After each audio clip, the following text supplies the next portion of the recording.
আসসালামু আলাইকুম, কেমন আছেন বন্ধুরা? আলহামদুলিল্লাহ আমি ভালো আছি। আজকে আমি একটু পরোটা তৈরি করব। আর এই পরোটার প্রধান উপকরণটাই হলো মিষ্টি আলু। মিষ্টি আলুর পরোটা কিন্তু আমার কাছে বেশ ভালো লাগে। আর এই পরোটাটা কিন্তু বিভিন্ন ধরনের মিষ্টি জাতীয় হালুয়া, মিষ্টি, ভাজি, ইভেন এটা কিন্তু আপনারা হাঁসের মাংস, গরুর মাংসের সঙ্গেও খেতে পারেন। তো আমি আজকে একটু মিষ্টি আলুর পরোটা তৈরি করে নিচ্ছি। মিষ্টি আলুর পরোটা তৈরি করা খুবই সহজ এবং খুব অল্প সময়ে এটা তৈরি করা যায়। মিষ্টি আলুটা সিদ্ধ করার পরে কিন্তু এইভাবে আটার খামিরের মতো করে নিয়ে আমি এই যে পরোটাটা তৈরি করে ফেলেছি। আমার পরোটা তৈরি হয়ে গেছে। পরোটার লুকটা বেশ ভালো ছিল।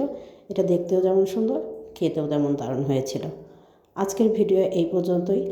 আপনারা সবাই ভালো থাকবেন, সুস্থ থাকবেন, আমার জন্য দোয়া করবেন। এই যে আমি সব সাজিয়ে গুছিয়ে নিয়েছি।